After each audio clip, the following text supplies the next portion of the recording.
Good morning. Let's take a look at Sunday. Some of the highlights. We've got an Austria-Vienna, I think it was Austria-Vienna, or Brøndby loss yesterday. And it was disappointing. This is a problem of going down to these secondary leagues. But I do check the in-play stats implicitly, and Brøndby were dominating the match from start to finish. But they was done 81st minute. For the system I use, 2-0 is a killer unless you've got ways of covering a 2-0 when you want to take on the 1-0 lead. Both teams to score no is the obvious ploy there. That covers 2-0, 3-0, 4-0, 5-0, etc. This was just bad luck. If you look at the stats, they'll all be leaning towards the right-hand side. 11 corners to 1. The pressure was concerted from Brøndby. I don't think they've got any European concerns. 15 shots inside the box is a stat I like to see. They were just caught off their guard.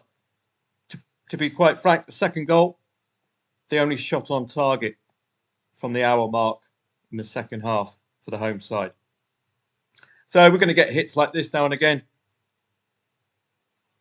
The stats, I would have done this again based on the stats. So I'd have been caught out again. There is an option whenever you do an insurance play by backing Brøndby +1, looking for that equaliser. You can always cash out of both before the final whistle. That is an option. But other than that, hoovered up a little bit here and there. Reliables, KUPS, getting the job done very, very quickly and adding a little cherry on top with the 1-3, making it confirmed so you can get the most out of your green screen. Lorient and Rennes, 2 red cards for Rennes. I thought laying under 2.5 goals at 1.07 was extremely good value. As it turned out, they only scored the 1 goal second half and suddenly started opening the floodgates. Scored the first goal end of the first half, opened the floodgates beginning of the second half. But goals was where your eye would be with such an early 11v9 situation. I was looking at the under 21s for over 2.5 goals. Some of them were far too efficient yesterday. But Brentford and Sheffield United has some promise. Let me just talk you through the match, how I saw it yesterday, and how this might be an over 2.5 goals template for you to try out with the likes of the Premier League 2 and the Professional Development League. So let me take you through this venture into the youngsters. And there was enough liquidity as well to play the market. So I'll just pause the video, find the match for you. This was the match I targeted yesterday. The first thing I looked at were the 2.5 goal odds at Betfair. I think it was about 1.4 for over 2.5 goals. I wonder if it'll be mirrored here. About 1.36 Unibet, 1.3 there. That would be my first criteria then. Very short price over 2.5 goals. Okay, we're not going to be backing it. Far too skinny, but it did come in. What we are going to be looking at is this kind of a situation. If it's 1-0 at half time, that's what I'd be looking for. Just a 1-0 at half time. Then second half, you can back over 2.5 goals at about 1.6. And then cash out if one more goal is scored. Because you're backing over 2.5 goals with 1 goal already scored in a match where over 2.5 goals was 1.4 pre-match. So does that make sense? So look for these leagues today. That's what I'll be doing and seeing if I can find another like that. We're looking for just a 1-0 at half time in these matches where over 2.5 goals is likely to be extremely short odds. You can check it here. You can check if the match is in play as well on Betfair. Go down to the 2.5 goals. You'll see it, 1.39. So if this match is 1-0 at half time, I would look to back over 2.5 goals at the beginning of the second half, hopefully at about 1.6.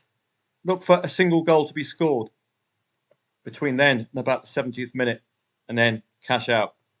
It's a quick in and out. That was 48 minutes. So 3 minutes into the second half. So you see the potential there to nick, just nick a profit now and again. That's a third of liability. So we have promise there. Antwerp and Red Yellow Mechelen. We got a profit on this one as well yesterday. St Mirren and Rangers picked the right market. I went +1 yesterday because Rangers are on a run of 1-1 draws. They are also 2 goals down in the Champions League to Club Brugge. So going +1 here, which is effectively the same as laying St Mirren, covers the draw. I did go in again. I think in the match odds for a late lay the draw, given Rangers want to end that 1-1 sequence. They've already given the title away with these 3 1-1 draws. Heerenveen and Twente, just a small lay of 20 in that particular match. So those were the major ones. We had a loss with Brøndby, which was disappointing. And the thing about Sundays is it tends to be other than the elite leagues on a Sunday.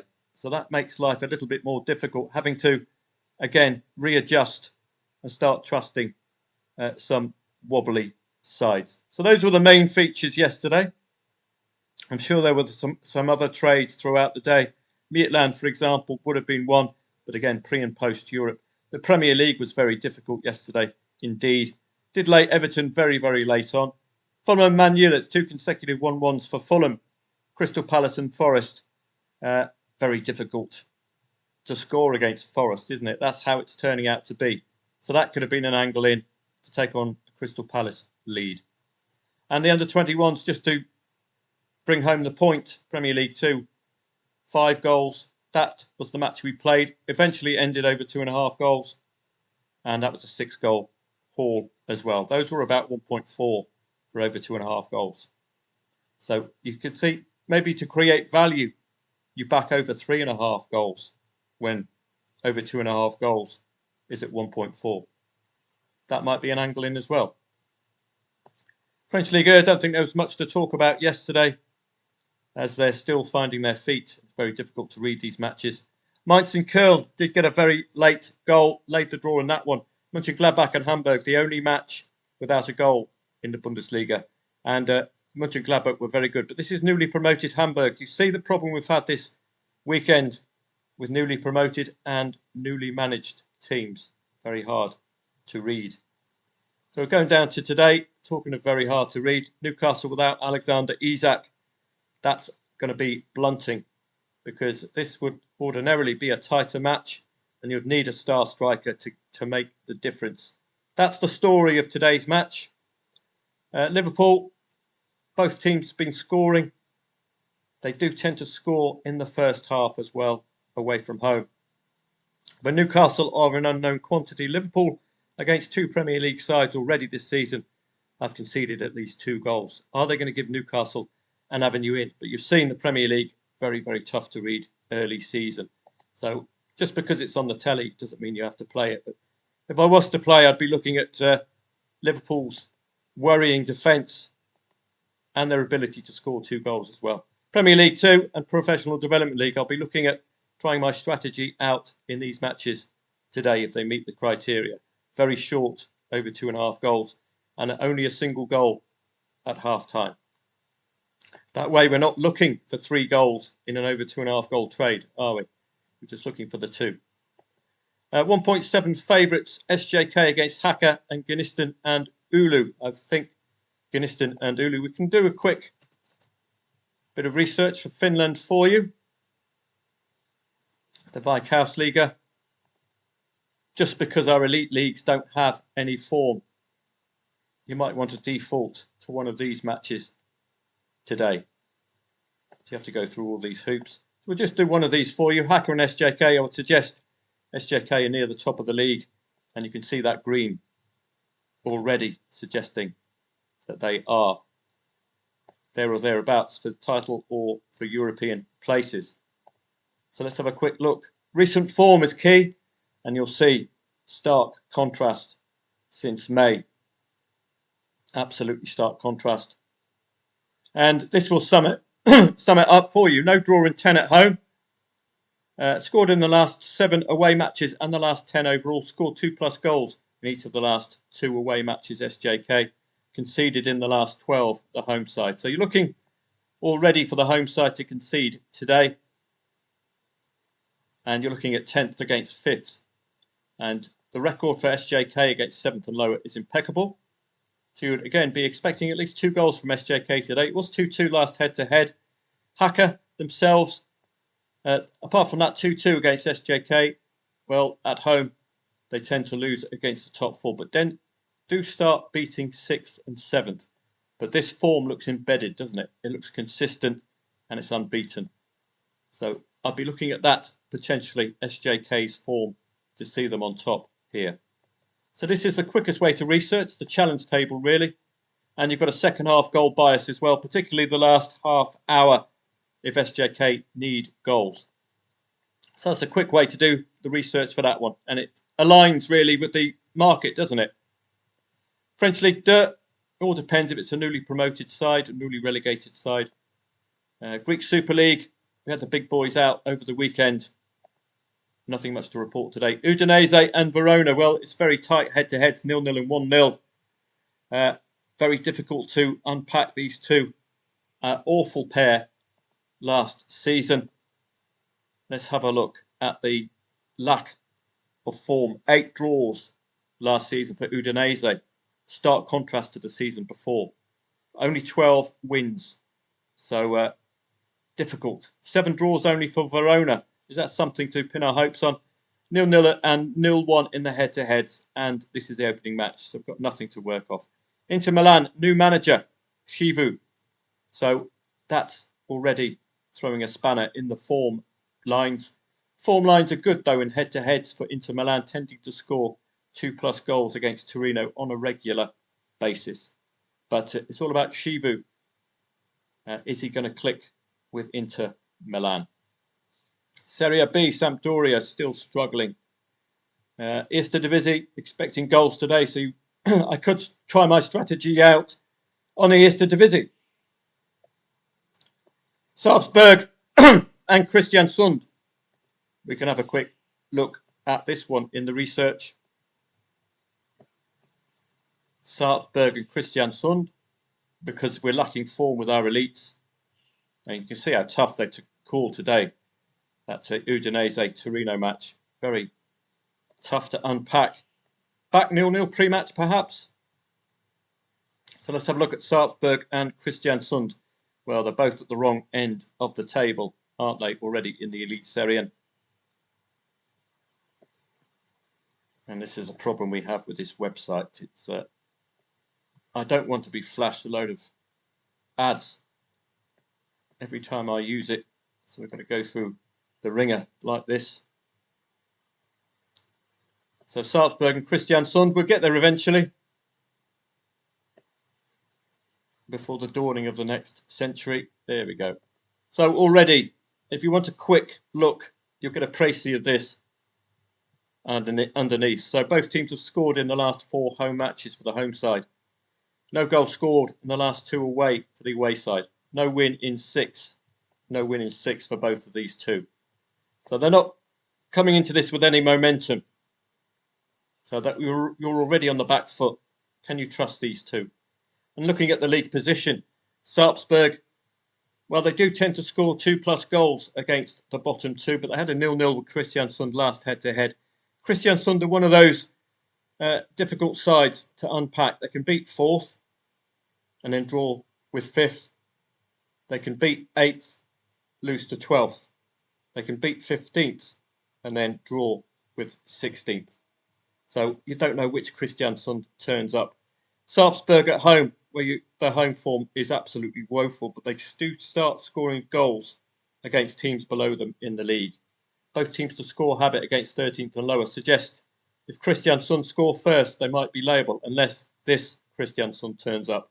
So it's really not a match to pin our hopes on, is it? They are a sporadic side, Christiansund, who can surprise. We don't want surprises. 7 goals scored in the last 15 minutes might be an angle in for what is an unreadable match in the Elite Serie. And Salzburg extremely short-priced favourites. Is that because of their 2+ goal habit against those sides at the bottom there, as you've seen in the challenge table? So that could be 4-1-2-3 in the challenge table. But they're coming into this in awful form. So that does look a little ropey. Other leagues of interest, well, just sporadically throughout Europe. Spanish La Liga we've already looked at. Sevilla against Getafe. 2 goals for Sevilla in their opening match. They were 2-0 down. Made it 2-2. I'm trying to remember who they were playing. Atletico Bilbao, of course. Yeah. So they've got a relationship, these two. So this is Sevilla's first home match. How good was that 2-goal haul against Bilbao? Was it down to Bilbao's poor defence, or have Sevilla solved their attack issues? Getafe are an unknown quantity for me. Mid-table mediocrity. 0-2 second half goals against Celta Vigo. Again, that could throw a spanner in the works because that was not expected against the Celta Vigo, who were pretty sharp at home last season. Spanish La Liga 2, all dependent on who plays today. Don't know much about those two. Not going to research the Allsvenskan anymore. And Ayopspor, Turkish Yorkshiremen, are at home to Alanyaspor. So today's matches, what would I be looking at personally? Well, the Newcastle-Liverpool match, the potential for a goal before half-time. We're going to be looking at whether Newcastle can put an attack forward against an elite side without their star player. Premier League 2 and Professional Development League, you'll be looking at just trying out that over 2.5 goal strategy. Just to create a little bit of value in the overs and requiring only a single goal to be scored for you to profit. So hopefully that will be something to find, but they do tend to be goal feasts. So I wonder if looking at over 3.5 goals would stand long term. Veikkausliiga, you've seen SJK look well placed against Haka. Gniston and Oulu got an odds-on favourite at home. Serie A, too tough to call. Dairy back 0-0 pre-match in the Udinese match. Inter Milan, new manager syndrome. Torino, very, very defensive unit. Very, very blunt in attack. Unless they've solved that off-season, then they are there for the plucking. 2 goals expected of Inter Milan. And you've just seen how difficult the Elite Serie is today, despite Salzburg being very warm favourites. Atletico Bilbao, 4-2 with Sevilla in their opener. Are they still leaky defensively? They were similar odds. I expect them to outscore Rayo Vallecano today. They were one of the surprise packages last season. They need to continue that this. Sevilla are an unknown quantity. They were top 5 a few seasons ago, flirting with relegation recently. I don't know what to make of their 2 goals away at Bilbao. Is that a sign that they've struck gold forward line? Getafe, unknown quantity. It's normally my day off today, but if I am up and about, I will pop on Telegram for you. I do like some of these matches. They do look a little readable, maybe. I'm reading too much into the unreadability, but I'll be certainly looking at this one. Udinese for sure. Have a great day today, and I'll see you all again tomorrow.